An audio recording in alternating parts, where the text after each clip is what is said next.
Hello to everybody. Good morning, good afternoon, good evening, depending on where you are dialing in to this Fieldfisher webinar. I'm Mark Webber, the US Managing Partner of Fieldfisher's Silicon Valley office, and joined today with a number of the team. Recently, we've had a webinar or so with just a couple of us. Now we're bringing in a range of our expertise and touching on the key privacy issue of the moment, the new model clauses, something that we've talked about ad infinitum, it seems, all looked towards knowing it was going to spoil our spring or spoil our summer. Well, it now seems it's going to spoil our fall, as the real D-Day is later in September for, when we're really going to have to be looking to use this new tool. So I'm sure many of you have attended other webinars. You may have seen our other colleagues in London and heard their updates. There are various recordings and commentaries out there on what these new model clauses mean. We're not here today to give that overview. That has been covered by others. What we want to try to do is give you a practical insight into some of the key questions we've been seeing from our clients and indeed from ourselves. What are we going to do now? What action items are there out there in order to work out how to use these new model clauses for data transfers? The European Commission has been promoting that they've adopted these new tools for safe exchanges of data, giving more legal predictability, they say, open and allowing open data flows, provided the data protection remains with those flows, as they say, and they've heralded these user-friendly tools. Well, I think anybody out there who's been faced with looking at the model clauses and working out how they're actually going to integrate them into their existing contracts, how they're going to roll them out to their vendors when they're using, whether using sub-processors or their vendors in their own right as sort of primary processors. Everyone realizes that I really need to understand my data transfers and my data flows, and that's something as Fieldfisher we've been promoting for a long time. But also you're realizing that it's not simply filling in the gaps. Historically, we got very used to the model clauses. They were something that we've lived with for almost 20 years, and it became relatively routine that you pop an annex on, bolt on your standard security measures, clip it into the document and move on, and there really wasn't much to talk about. The new model clauses have been designed to counter that. Historically, as I said, easy to fill in the gaps and forget them. The new model clauses have been designed in a way, one, to show that you've contemplated the data you're transferring, to make sure that you're aware of what's taking place with your vendor, where it's going, that you've done the diligence, that you've thought about these transfer impact assessments. It's very hard to cut corners and it's very hard to adopt them in an easy way. So businesses are going to be running hard. One, because of commercial pressures, something that we'll talk about today. Two, because probably billions of these contracts have got to be recontracted within the coming months. It's good news for data flows, and it's good news that we finally have a solution that can be trusted and that hopefully will prove to be Schrems proof. Will we get a Schrems 3 on the new model clauses? Of course, everybody wants to avoid that. But we're also looking at these in the context of existing deals, existing revenue, and other changes coming too. Colleagues out in that we work with in California, clients saying, oh, we've got to make our CPRA amendments to this. What about the Brazilian changes that we need to make? So we're now looking at a project where we're considering global laws, we're considering more than Europe, we're considering Brexit, we're considering Switzerland, and there's an awful lot to deal with. So I'll really hand over and on to the team to talk about some of the questions you've been asking us. We can share some of our insights and give you some of our own perspectives. And I'm pleased to kick off handing over to my partner Fieldfisher, who will really talk us through the top 3 actions and what to think about when we're first looking at these new SCCs. So, Fieldfisher, over to you. Cool, thanks, Mark, and hello, everyone. So as Mark has alluded, there is a huge amount of work to do to get ready to be able to comply with these new standard contractual clauses. There's lots in the standard contractual clauses that we've seen in the old versions, but these new clauses introduce also lots of new requirements and new obligations that need to be met. And significantly, they also introduce a new modular system that means that we can't, as Mark alluded to, just sign and move on with these clauses. We have to put a little bit more effort into identifying exactly what module will apply to the particular transfer, and also make sure that we're ready to be able to populate the new annexes that are tagged on to the back of the standard contractual clauses, which include a number of new information requirements that have to be met. There are also new assessment requirements baked into the standard contractual clauses, and also a whole bunch of procedure and documentation that now really needs to be put in place to be able to comply with these new clauses. So with that all said, what are the top 3 things that people can be prioritizing to get ready for the new clauses? So one of the first things that I think is really important for everyone to be doing is to take the time to map and evaluate all their data transfers and the parties involved. We've long had an obligation under the GDPR to maintain Article 30 data processing records, and so some of that information may already be included if you've been good at keeping up with those records. But there's now a greater focus on being able to map your transfers all the way down through your supply chains. So thinking not only about data that's transferred up, but also what you're onward transferring to other third-party recipients down the chain. And when you've thought about and understood who all those third-party recipients are, you then need to take the time to classify each of those third parties' roles.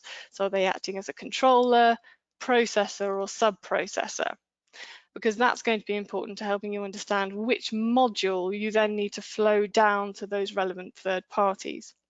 You also need to understand the location of those parties, because as I'll mention in a second, one of the obligations that we now have to meet is the obligation to do transfer impact assessments. And as part of that, we'll have to evaluate the laws of those countries or third countries in which the data may be shared downstream.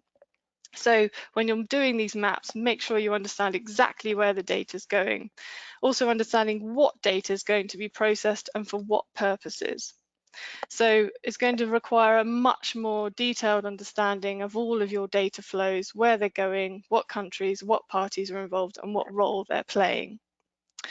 And once you've done that important exercise, it can then help you, understand and implement a number of the other requirements that need to be put in place to comply with these new clauses. As I mentioned, one of the new significant obligations that's really been brought about by Schrems 2, but then further baked into the new standard contractual clauses, is now an obligation to conduct and document a transfer impact assessment.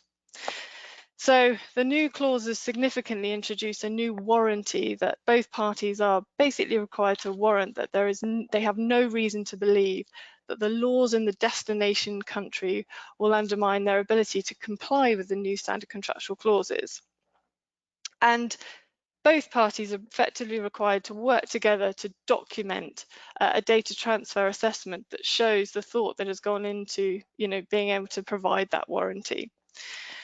Significantly, and I think Richard later down in our webinar is going to go into a little bit more detail about what you need to take into account when you're doing that transfer impact assessment. But it's certainly going to require the parties to gather a lot more information to be able to evaluate the various factors that have to be taken into account when doing that impact assessment. And I think if you're acting as a data exporter, you're going to want to start going out to all of your existing vendors and other third-party recipients to start to gather the information that you need to be able to complete that impact assessment. Whereas if you're acting as a data importer, acknowledging that you're now probably going to be deluged potentially with far more requests from your customers to answer questions to enable them to do that impact assessment, you may want to start investing in pulling together the information and preparing effectively a customer facing either information sheet or customer facing impact assessment to help you be able to respond in an easier way to all of those information requests. So either way, both parties are going to have to start pulling together a lot more information to do those assessments. And again, Rich is going to go into a little bit more information, a little bit more detail about what that includes. The third step that's obviously important is that we know that these new standard contractual clauses can't easily be switched out or in with the old clauses. It's going to take a lot more effort to update the existing agreements that you have in place. Now, we all know that the great news was that we've now got certain grace periods that we can rely on to do those updates. So for legacy contracts, so your existing contracts, you've now got 18 months to update those existing contracts. So that all has to be done by the 27th of December 2022. And then for the next 3 months, taking us up to the 27th of September this year, you can continue to rely on the existing contractual clauses in your existing live deals, but you need to be ready to use the new clauses from the 27th of September. And then any contracts that were entered into that in that 3-month grace period, you'll have the tail end of the 18-month period, so a further 15 months again to update those contracts. So one of the key things that you need to be looking to understand now is what contracts do you have in place, what terms do they, or what transfer mechanisms are currently built into those agreements. Some contracts I think were never updated to replace the reference to the Privacy Shield, so there'll still be some old contracts hanging around with reference to the Privacy Shield which will need to be updated to reference the standard contractual clauses. But if you've got an existing contract which references, you may have a bit longer to update the contract. So figuring out what you're currently relying on to implement your transfers, what timeframes you need to be aware of to make those updates. And then obviously one of the key requirements of the new standard contractual clauses, much like the old version, is that you need to flow down the clauses when you onward transfer the data to any third party. And of course that's going to strategically impact if you're trying to think about updating your own customer facing documents. That's going to impact your own timeframes of being able to roll out your customer agreements, because you don't want to go live on a new data processing agreement including the new clauses unless you're ready to stand behind and be able to comply with the obligation to have flowed down the clauses to your vendors. So one of the immediate priority actions and something that should be focused on ASAP over the next 3 months is to make sure that you've addressed those flow down obligations with your own vendors so that you can be ready to comply with your own customer facing DPA. So start reaching out to your vendors, understand what their timelines are for implementing the new standard contractual clauses. Start asking them the questions you need to be asking them to gather the information, to do those impact assessments, to do those security reviews. And that's going to be a really key action to be working on over the next few months. So with that said, I'm going to hand over to my colleague Megan, and she's going to answer the question which I think we've had more frequently than not, which we've got customers who want us to sign the new standard contractual clauses now. They're saying it's an absolute must. Can and should people be signing the new clauses now, Megan? Thanks, Flick. So the key is slowing down customers despite the pressure to move on to the new SCCs ASAP. I think how quickly you can deploy the new terms depends on firstly completing the preparatory work to be able to commit to the new terms, and secondly, as Flick said, ideally recontracting with core sub-processors first, so you've got those flow down obligations in place. For new deals and for current customers, you have time to prepare. Again, as Flick said, the new SCCs allow the prior SCCs to continue to be used for new data transfers over the 3-month transition period, which takes us to the end of September. And then for current customers, the prior SCCs can continue to be used for existing transfers for up to 18 months, at which point you'll have to move over to the new SCCs. So, and yet, can we use our current DPAs and simply switch out the old clauses with the new ones? Hi everyone. So what you can do is include provisions so that the current version of the SCCs will be automatically replaced by the new SCCs at the end of the grace period, so in 18 months' time. However, this will importantly require at least updating the annexes so that the required information under the new SCCs is captured, as we've been discussing. Note, however, that the new SCCs incorporate the mandatory requirements for DPAs under Article 28 GDPR, and therefore, in theory, remove the need for separate data processing terms in order to satisfy Article 28 for the specific processing constituted by the data transfers. Companies may nonetheless choose to implement other data processing terms to sit alongside the new SCCs in order to cover wider personal data activities or negotiated data processing arrangements. This may also be appropriate if you want to continue to maintain a global DPA. In any case, when using additional data processing clauses, it's important to take care to ensure that such clauses do not cut across the terms of the new SCCs, which will prevail over the negotiated terms in the event of any inconsistencies. Someone's going to jump in. Go ahead. Yeah, sorry, Andrea, I just wanted to make a quick point there. So we've had a few examples where clients of ours are currently in the middle of a live deal that is due to close before the 27th of September. And at that point, it becomes a little bit of an awkward dance as to whether or not that and how that contract should address the inclusion of the new standard contractual clauses, because the parties don't want to have to come back around the table and open up that DPA for renegotiation in a few weeks or months at the end of the grace period. And I've seen some people kind of including language that says, well, how about a compromise of we'll agree that the new clauses will automatically apply at the end of the applicable grace period. Now, this is just a note of caution that if you had signed a contract today with that language, i.e. you signed it before the 27th of September, that would in effect mean that the new standard contractual clauses for that agreement would only kick in on the 27th of December 2022.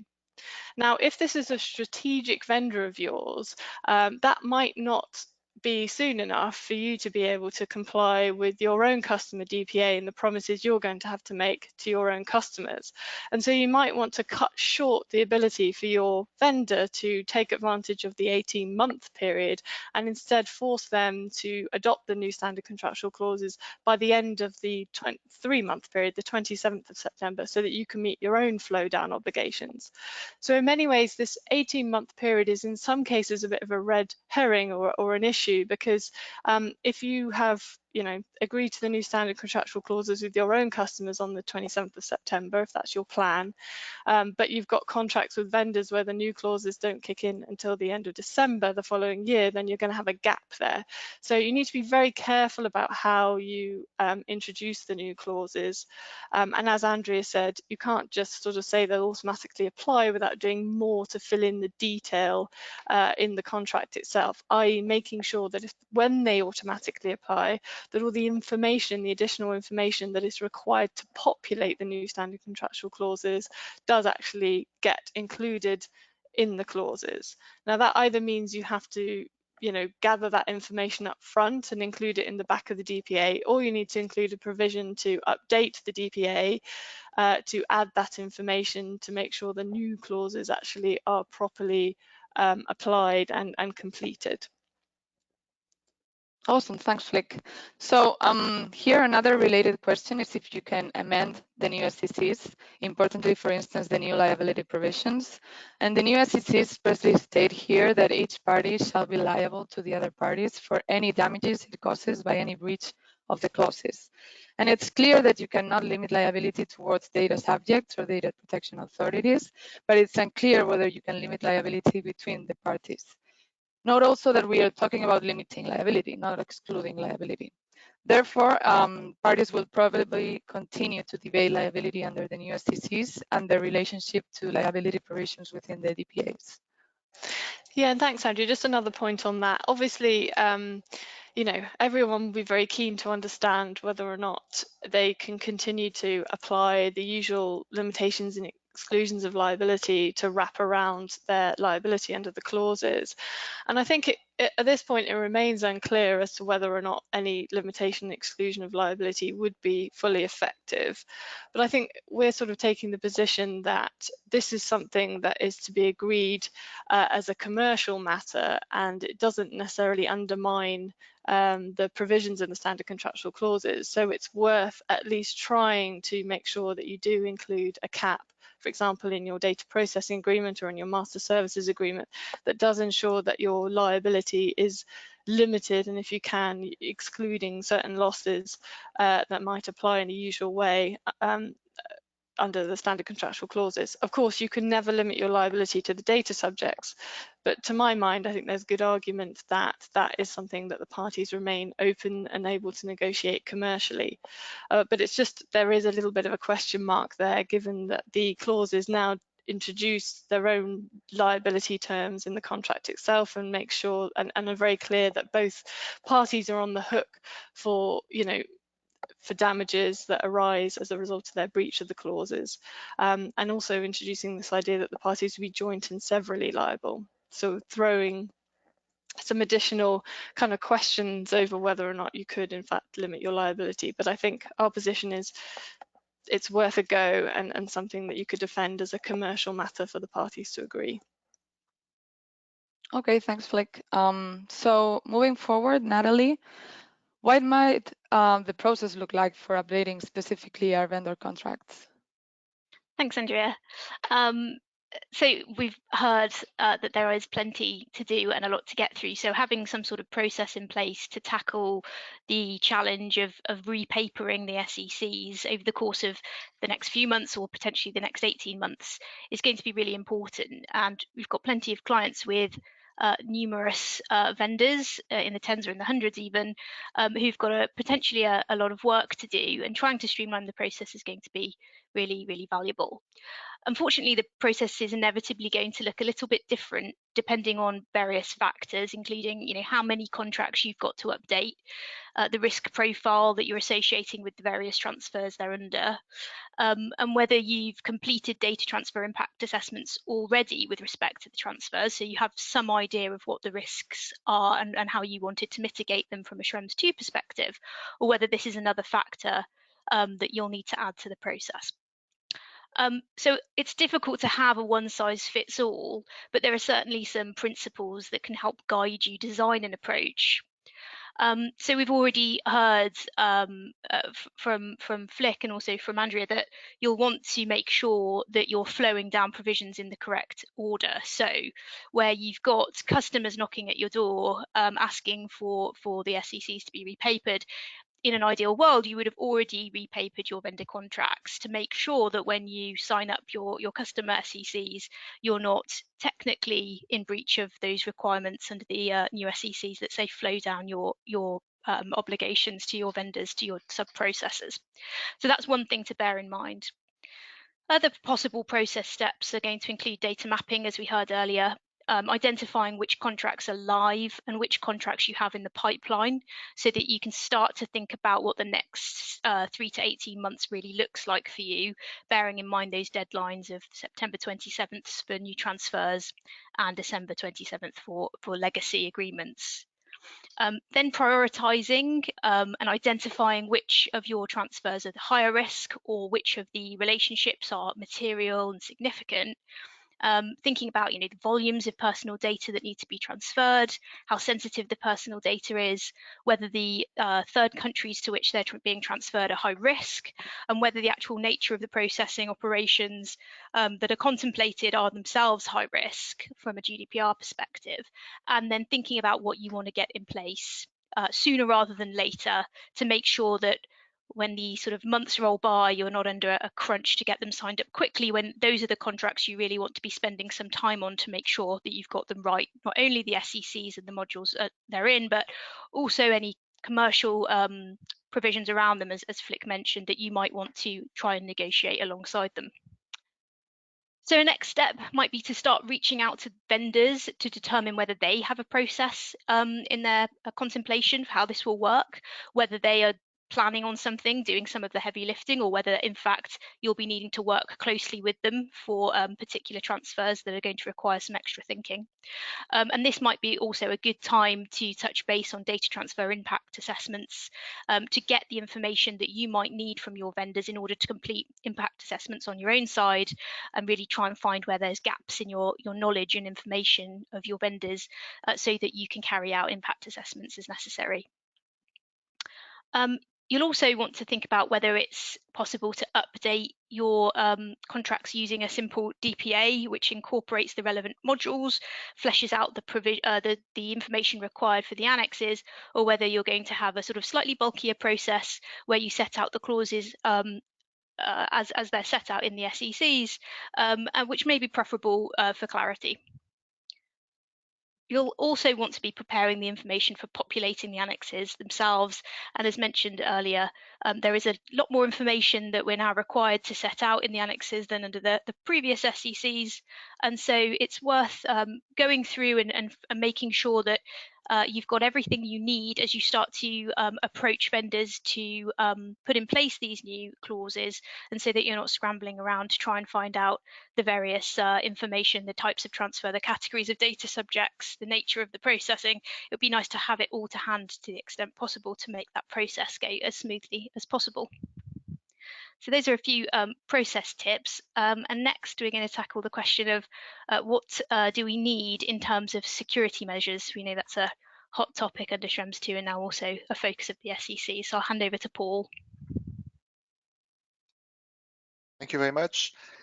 In terms of security measures, this is certainly a very big a topic, as we've seen recently with the Schrems 2 decision, or otherwise with the recent guidance as well from the EDCB. And in terms of what is needed in the new SCCs, well, the new SCCs provide that they must now include technical and organizational measures which are described in, I quote, specific and not generic terms. So simply making a vague reference to the GDPR, saying that you have appropriate technical and organizational measures or something like that, that's no longer going to fly at all under the new SCCs.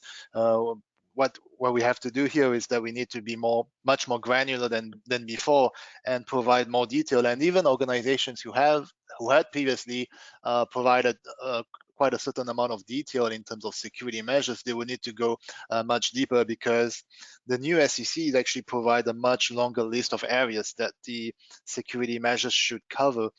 In the GDPR, we had certain measures which were listed, or should I say, certain categories of measures. So we had measures of pseudonymization and encryption of personal data, measures for ensuring ongoing confidentiality, integrity, availability, and resilience of processing systems and services, measures for ensuring the ability to restore the availability and access to personal data in a timely manner in the event of a physical or technical incident, and processes for regularly testing, assessing, and evaluating the effectiveness of technical and organizational measures in order to ensure the security of the processing. So that's what we had before in the GDPR, and a number of organizations made use of these categories to fill up Annex 2. But then the new Annex 2 of the SCCs, they actually go much deeper, because in addition to the measures that I just listed, well, they also have additional measures, such as measures for user identification and authorization, measures for the protection of data during transmission, measures for the protection of data during storage, measures for ensuring physical security of locations at which personal data are processed, measures for ensuring events logging, measures for ensuring system configuration, including default configuration, measures for internal IT and IT security governance and management, measures for certification and assurance of processes and products, measures for ensuring data minimization, measures for ensuring data quality, measures for ensuring limited data retention, measures for ensuring accountability, and measures for allowing data portability and ensuring erasures. So this is quite a handful, and I wanted to list all of them here, because it's really important to show that the measures go far deeper than what we had previously with the with the previous SCCs. And the big difficulty, of course, is that the SCCs do not say that what should be included for each category. So it's up to you to fill it up based on the data that you hold, and so forth. And the SCCs as well, they do not say that each of these items should always be included. They simply say that these are examples of possible measures. However, in practice, what's likely going to happen is that contractual partners would expect to see those items addressed, because those items are listed they are listed as examples in the new SCCs. So contractual partners are going to expect this, and it's likely going to form the baseline of appropriate security measures. So if you don't actually have measures to address each of these points, well, if in the event of a data breach or any other incident, well, it would likely be that you don't actually have adequate security measures because you did not cover each of those areas. So my word of advice would be to be careful here. And one last point I wanted to mention in relation to security measures is that it's not sufficient to just stop at industry buzzwords such as we encrypt data or whatever. In the EDCB's recently published final recommendations on measures that supplement transfer tools, so these recommendations came out just a couple of days ago. The EDCB examined measures such as encryption, and then went on to say that you need to actually fulfill several requirements before encryption is deemed to provide an effective supplemental measure. So I'm not going to go through the whole list that the EDCB provided, but then by way of examples, they say that you need to make sure that the encryption algorithm and the settings are sufficiently robust. You need to make sure that the identity and the identity of the importer is verified. You need to make sure that the algorithm is implemented correctly.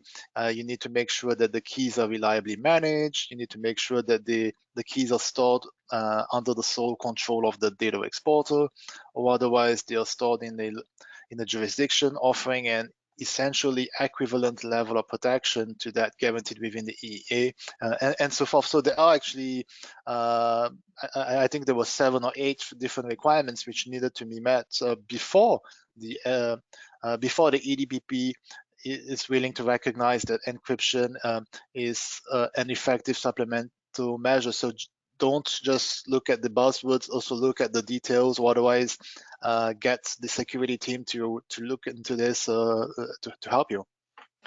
And Paul, just to add to that, obviously this also feeds a significant part into the discussion around what supplemental measures an organisation may have in addition to the standard contractual clauses to protect data that's transferred out to places like the US.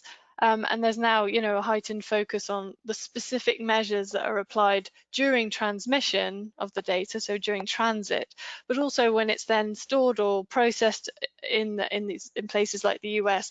What measures, technical measures, are in place to minimise the amount of touch point with personal data in countries outside of Europe? So that's looking at things like, can you be pseudonymizing the data to, minimise the amount of personal data that's actually transferred, as well as thinking about encryption. So there's going to be a much greater focus on demonstrating that you've minimized to the extent you can the amount of personal data that's actually transferred and processed out in the US. And that's, going to feed into some of the security measures that you're describing, and obviously some wider organizational measures as well around, documenting and limiting the amount of personnel who may be accessing data in the US. And that's not going to always be possible for many companies, but there's going to be a bigger discussion around, hang on a second, how can we minimize the amount of data that's transferred? And if we do transfer it, make sure that it's protected, principally protected against, being able to be accessed through law enforcement requests. Yeah, Flick, I think that's a really important point about the additional and supplemental measures. And I think the two takeaways from what Paul's saying and what Flick has sort of jumped into are, first of all, it's quite clear that although this has legal consequences, completing those security measures, that's not really a legal exercise. Sure, somebody can help write and explain in English, but really this is something you need to mobilize your technical teams to help you with. I suspect many who are joining us on the call today are from the legal side. They have a good understanding of the security around their products, but can't necessarily explain it and set it out and articulate it in the way that is required. So you need to start lining up some others within your team to help you. You can ask Fieldfisher to help, and we would love to, but honestly, this is something which is going to come from an internal exercise. We can't just make this up for you. It's got to reflect what is actually happening on the ground within your own environments or the environments that you rely on. So quite a tricky exercise, and we've already started this with a couple of businesses and really realized how tricky that is. And I think, yeah, to build on Flick's point as my second kind of follow-up, it's also an example of where these model clauses are great, and yes, there's a model. But to my point right at the beginning of the session, it's not about just filling in the gaps anymore. It's likely you need to, understand what you're doing, but then potentially make changes. And what you do today, they might, work for a while, but you might need to be, thinking about, do I change my encryption? Can I move to a bring your own key model? Have I got the ability to do this? Can I localize more of my data centers? Other additional procedures, as Flick says, or policies that I can put in place. It's not necessarily about writing down what you do today. You may be making changes that help you with those additional safeguards. We've known about them for a while, but I think everybody's realized that we've been looking for the guidance, we've been looking for what the model clauses are going to say before we make substantive changes. Talking to a number of our clients, these changes take time, and that goes back to Megan's point on customer expectations. It takes time to re-engineer and design. A number of the larger projects we've been talking about, they're talking about roadmaps which are 6, 12, 18 months to reconfigure and re-architect some of this. So, just don't put this in a bucket of legal exercise only. It may manifest itself into something which requires some quite different and systematic changes within your business.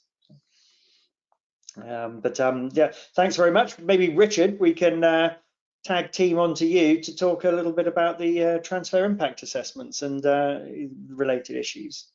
Yeah, absolutely. Thanks, Mark. So now we get to the really fun parts where we talk about data transfer impact assessments. And this is one of the big questions we're getting about the new SCCs. What do these look like and how do we go about doing them? So as Flick mentioned earlier, this isn't new. Data transfer impact assessments, we've known about them since the Schrems II ruling, but they are now codified in the new SCCs. And as Flick also said, it's not just the duty of the data exporter to conduct a TIA. Under the new SCCs, both parties are warranting around the laws of the destination country, and both parties are required to have documented their TIA. So, and actually, that's a really key point here. It's not just the need to complete the assessment, but you must make sure that you've thoroughly documented that as well. So what does this mean in practice? Effectively, you'll need to think about TIAs both when you're transferring EU data, i.e. you're acting as a data exporter, but also where you're receiving EU data as a data importer. And most commonly, you'll be acting as an exporter when you're engaging vendors as you're part of your supply chain who'll be processing EU data on your behalf. And most commonly, you might be acting as a data importer when you're providing services to your customer and you're receiving and processing EU data on their behalf. Now, TIAs, really, this could be quite a daunting prospect for many of you, in particular, if you have a large number of transfers to consider, if you're a US business or you host data in the US and have lots of customers impacted by the GDPR, or if you engage and use lots of vendors outside of Europe. And how you go about conducting TIAs really depends on your business and what transfer arrangements you have in place. But there are some basic things to consider.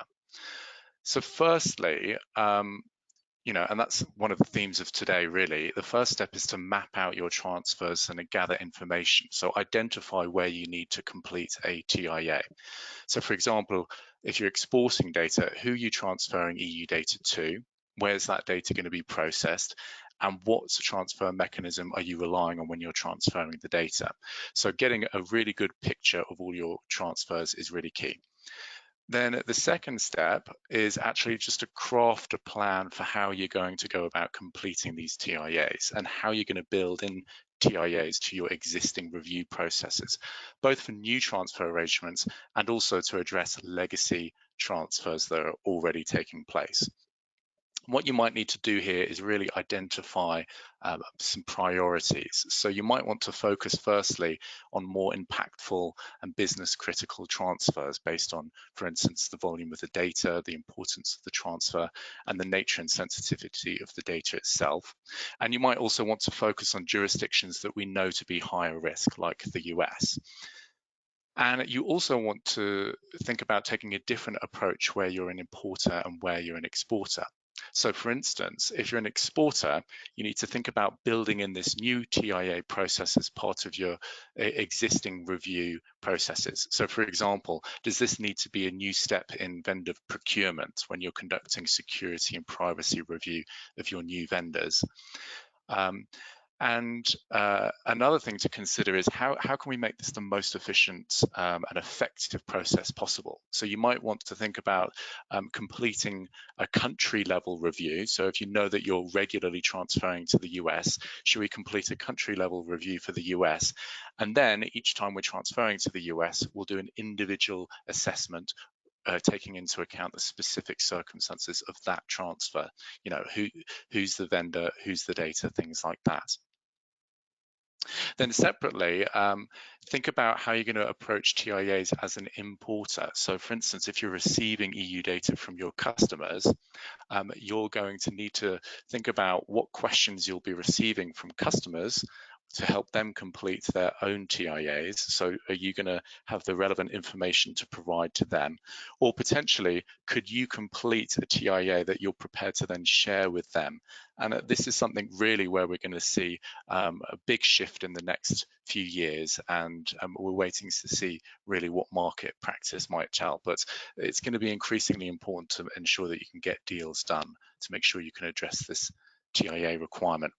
And then at the third step here is obviously to complete the TIAs and make sure that you have those documented and to identify any supplementary measures to ensure that you can transfer data lawfully.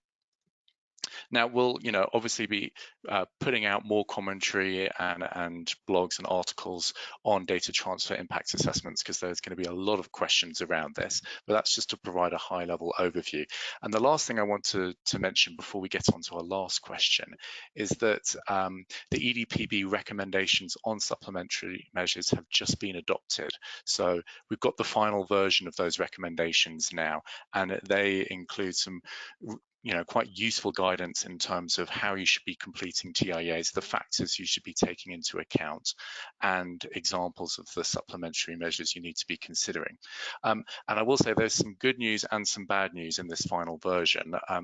Let's start with the good news, which is that now the final version of the recommendations make clear that you can take into account the specific circumstances of the transfer when you're completing a TIA, including the practical experience of the data importer when receiving government requests. So it's not just a legal assessment, but you can also take into account, the practical circumstances. So that includes things like the type and the format of the data involved, the purpose for the transfer, the type of entity that's receiving the data and the sector they operate in, and also whether the transfer just involves remote access or whether it actually involves storage as well. And also, you can take into account whether the data that's being transferred is actually subject to the problematic laws that you've identified, for instance, Section 7.2 of FISA. And I will say that that term problematic laws, that's not my own making. That's actually in the recommendations. The EDCB have said there may be problematic laws that you need to think about. So all of that is to say there's some good news in there, because it's a more pragmatic approach and you can consider the circumstances. But there's some bad news too, which is that we still have a list of examples annexed to the recommendation around where supplementary measures may be effective or when they may not to be effective, and they still include those dreaded use cases 6 and 7, where data is processed by a cloud service provider in the clear, and where data is transferred internationally within a company for its own business purposes. And it identifies that there are going to be challenges in those situations to ensure supplementary measures are in place. But anyway, that's all to say that we're going to be putting out more in due course, so watch this space, reach out to the team if you're thinking about how do we go about approaching TIAs, what's right for us, and how do we build that into our existing processes. So at this point, I'll turn over to, I think it's Natalie taking the last question, and we're going to think about the UK and Switzerland here. Thanks very much, Richard. So I think it's some good news and bad news on this front too. It would be wonderful if we could use the new SCCs for all of our global data transfers, if all jurisdictions and authorities recognise them as being a valid mechanism and we could just stick to one form. But unfortunately, we're not quite there yet. The slightly bad news is that the ICO has indicated that, at least for the time being, the new SCCs won't be a valid transfer mechanism from the UK. But the good news is that the old European Commission SCCs do remain valid in the UK for the time being, again. And so in the UK, really, it's the same status quo, no major changes. Going forward, the ICO has indicated that it will be consulting later this year on its own UK set of SCCs.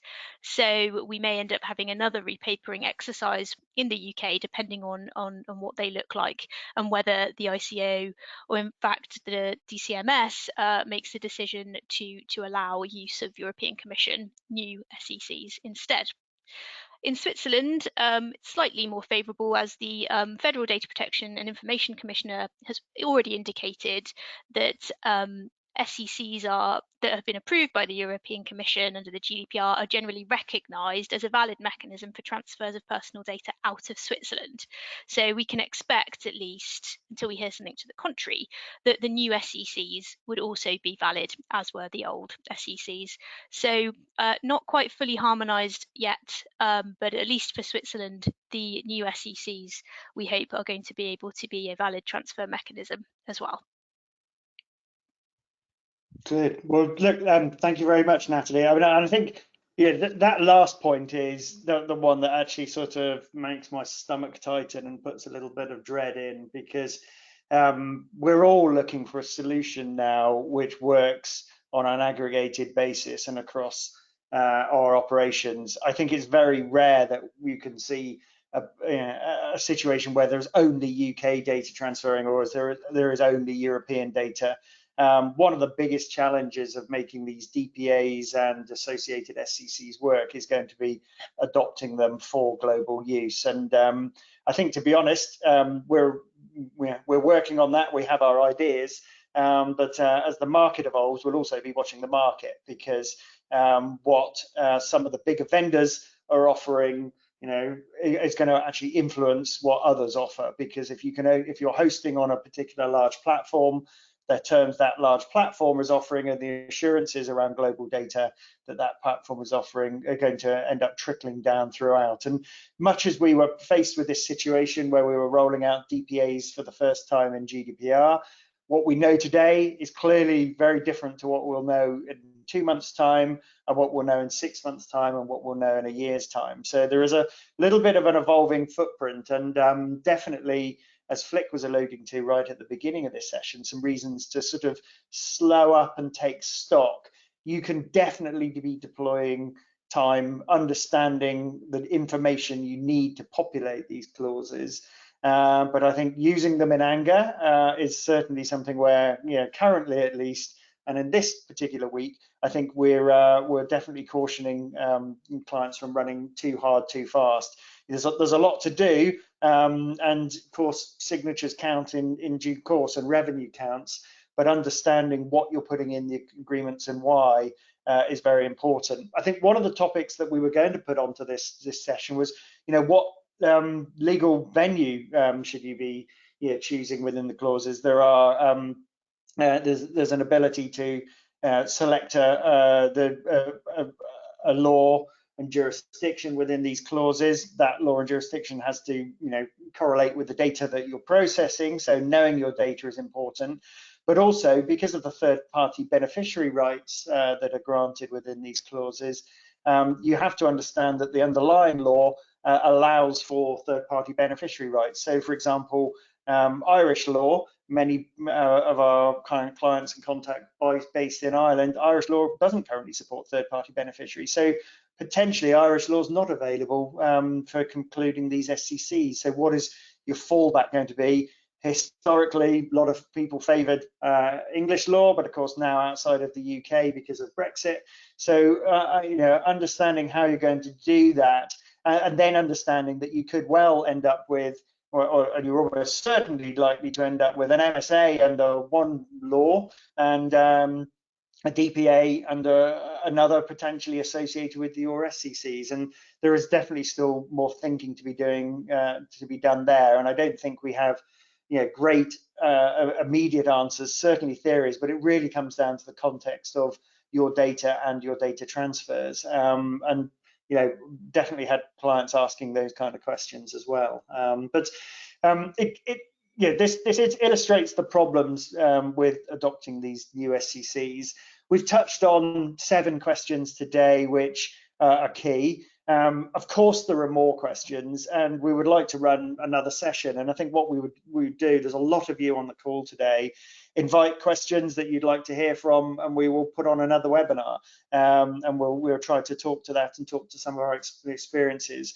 We have some information gathering spreadsheets. We have some checklists that we're working on, and of course, there's a lot of different practical challenges as you go off and find out and start, working out how to populate these clauses and use them in anger. So I'm sure our dialogue will continue as we move forward.